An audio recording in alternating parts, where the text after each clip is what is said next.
Mudando um pouco de assunto, né? Vamos imaginar assim, dia 26 de outubro, William Bonner acabou de proclamar o resultado do segundo turno, você foi eleito presidente. O que você faria nas primeiras horas? Assim, depois das festas, das libações, quais seriam as primeiras medidas de um eventual governo seu?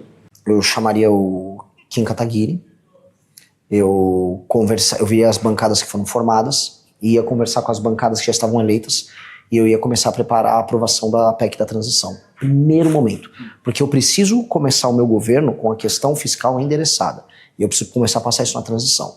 Eu ia fazer tudo o que fosse possível e necessário para que a atual legislatura aprovasse a PEC da transição, que para mim inclui a PEC fiscal nossa, que já está inclusive protocolada pelo Kim, e, no mínimo, os fundamentos no Congresso Nacional para andar com a nossa ação contra o crime organizado. Por quê? Porque eu preciso começar a rodar o Brasil retomando territórios enquanto presidente da República, junto com as forças policiais e com os governadores, e, paralelamente, eu preciso criar um clima favorável para a entrada de recursos de dólares no Brasil, entendendo que a curva dívida-PIB, né, a relação dívida-PIB vai estar estancada no longo prazo, portanto a PEC. Mas você não vai pegar ela estancada no começo, né? Não, mas as pessoas trabalham com expectativas futuras. Então o mercado vai ver, bom, se eles passaram uma PEC que em 10 anos economiza 3,3 trilhões, então os títulos brasileiros eles vão ser pagos nos próximos anos, portanto a curva dos juros ela vai poder cair. Então a expectativa vai gerar uma queda nos juros, e isso tem que ser equilibrado com uma luta para não virar inflação rápido, né? Porque haveria um momento do consumo. Mas de qualquer forma, em ambos os casos, já seria um clima positivo sobre a economia brasileira. Eu preciso ter essa calmaria para poder andar com o que precisa. Então eu não perderia um minuto. Até porque eu não costumo muito comemorar as coisas. Quando a gente montou um partido, eu fiz um vídeo lá e, ok, tem que trabalhar. Eu sou meio hipercentrado. Na verdade, André, se assim ganhou, eu acho que eu não comemoraria, eu ficaria apenas resoluto, assim, o plano é muito bom, mas eu ficaria tenso, igual eu tô. Eu tô assim, nossa, eu tô subindo nas pesquisas, eu acho que eu posso ganhar.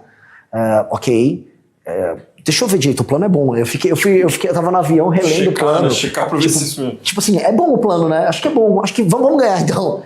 Mas eu entendo assim, é uma responsa gigante. O lance não vai ter descanso. Nem pode ter, eu sou jovem, 42 anos.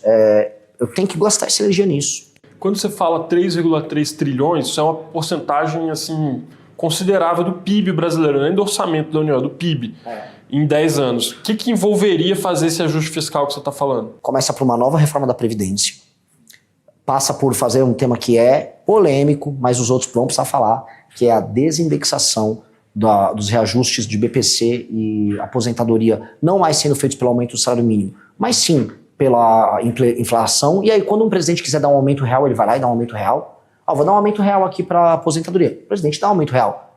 Agora, não dá para ser isso de maneira automática, como porque na prática, como o aumento do salário mínimo é atrelado no fim do dia, não só a produtividade do trabalhador, mas PIB, etc., você acaba gerando uma bomba relógio orçamentária que já faz com que a Previdência esteja fora de controle. BPC também. Outro tema, a desvinculação dos gastos na área de saúde e educação. Você tem hoje municípios no sul do Brasil que a natalidade está bem pequena. Você tem que gastar mais com saúde do que com educação. Só que você não pode mexer nisso, os municípios estão quebrados. Foi um pedido, inclusive, da Marcha dos Prefeitos. Tenho que mexer em renúncias fiscais de toda sorte, todas elas. Vou precisar mexer em privilégios no alto funcionalismo. E isto, de acordo com a análise da Câmara, se eu passo completamente essa PEC, eu estou falando aí de 3,3 em 10 anos. Estou falando de praticamente 1/4 do PIB sendo economizado num processo de 10 anos. Em 6 anos já é 1,1 tri, porque ele é acumulativo no longo prazo. Então, essa seria uma reforma que resolveria o fiscal no Brasil, não digo para sempre, né? Para sempre é uma coisa muito longa, mas para os próximos 20, 30 anos. O Brasil passa a ser um país sério do ponto de vista fiscal. E como a gente está indo agora pro precipício, nada melhor do que um precipício para assustar e fazer você pular. Então, seriam essas medidas. Entendi. Teria algum órgão público que você extinguiria? É uma discussão boa. Eu ando falando muito em extinguir o INCRA. Só que a gente está com uma proposta até melhor, que é o seguinte: eu não tenho nada contra a reforma agrária. Até porque a pequena propriedade, quando trabalha com cooperativa, é super competitiva. Agora, se você vai pegar os graus de produtividade e a renda per capita, vamos colocar aqui, dos assentados, é baixíssima. Você está só favorizando o campo. Então, Antes de fazer qualquer reforma agrária, é uma proposta bem clara nossa, nós precisamos fazer uma auditoria e obrigar os assentados a atingir níveis razoáveis de produtividade, que não adianta eu dar uma terra para alguém que não vai plantar. Eles reclamam do latifúndio produtivo e eles viram um mini fundinho produtivo, que depois viram um barraco e ele vai vender para alguém. Não vale a pena. Nós não podemos adotar esse modelo. Até porque a agro é um setor hiperprodutivo brasileiro. Se tem uma área que a gente tem método de trabalho, de cultura de trabalho, é esse setor. A gente só está pegando, então, uma área que poderia estar sendo destinada para alguém produtivo e dando para alguém improdutivo. Isso não tem nenhum sentido. Mas INCRA é um exemplo, um órgão que não está sendo benéfico para o Brasil de nenhuma maneira. Antigamente, Renan, nas suas lives e tal, você falava mais sobre uma nova constituinte. Você tem um tempo que eu notei que você parou de falar, né, um pouco sobre isso. Você desistiu de fazer uma constituinte? Você acha que é válido ainda essa ideia? O que você pensa sobre isso? Um jornalista atento é sempre um perigo, porque eu realmente diminuí mesmo a fala disso, porque não dá para fazer isso no primeiro mandato. Realmente, assim, se eu quiser fazer o que eu estou propondo aqui, eu não vou conseguir fazer uma constituinte junto. Então eu precisaria fazer no segundo mandato. Eu preciso fazer um conjunto de reformas que apontem uma direção e as pessoas entendam assim, a direção é boa. Aí eu vou falar, quer agora ir realmente para essa direção? Então vamos mudar a Constituição. É basicamente acumular força política. Não vai dar para fazer tudo ao mesmo tempo. Então eu estou tirando um pouco o pé, não da tese, porque a tese eu defendo publicamente, precisa, mas eu não posso entregar isso no meu primeiro mandato. Você, nessas suas viagens agora na pré-campanha, você foi para o Maranhão, você foi para a favela do Coroadinho, e lá você se espantou muito com um cadáver de cachorro, né? Que você viu lá no lixão, né, eu acho, na rua. E o que você aprendeu, você diria que você aprendeu nessas viagens suas, Renan, pelo Brasil? Duas coisas. A primeira é que a classe política brasileira, como o sistema federativo brasileiro, ele concentra poder nas regiões mais improdutivas, a classe política ela é hiperrepresentada por políticos que acham normal um lugar como Coroadinho. Isso faz com que a administração pública como um todo e o foco do Estado não atenda, por exemplo, às necessidades de pessoas que estão vivendo em lugares com IDH melhor. Então, às vezes você pergunta assim, por que ninguém fala de desvalorização no Brasil? Porque se eu pegar um político do Maranhão ou do Piauí, ele nem sequer vê isso como um problema. Não está no sistema de valores dele a ideia de que esgoto a céu aberto é um problema. Ele fala, mas pera, sempre tem esgoto a céu aberto. Na cabeça de um político do Amapá, como é o Alcolumbre, que é o presidente do Senado, a ideia de que você tem crime organizado e isso é um problema, ele fala, mas sempre tem crime organizado. E isso é muito problemático. Quando você roda nas regiões administradas pelo que há de pior na política brasileira, você percebe que do eleitor, da pessoa comum ao político, há uma aceitação total e completa do absurdo. E numa federação em que quem manda, infelizmente, é o mais improdutivo, isso se torna a regra para todos. E aí isso tem um efeito em que o Brasil não se torna mais São Paulo, ele se torna mais Paraná, ele se torna mais Maranhão. E isso definitivamente não é bom nem para o Maranhão, nem para São Paulo. Então, aquilo me deu a urgência. Cara, o inimigo é o Centrão. O inimigo é o Centrão, o sistema de incentivos, e fez a gente ter essa equação que eu chamo de lei de responsabilidade gerencial, que é mudar a forma como a política é feita no Brasil, que me fez hoje nessa marcha dos prefeitos e ter talvez uma das coisas mais difíceis, que é eu explicar isso para os prefeitos. E como é que eles reagiram? Muito melhor do que eu imaginava.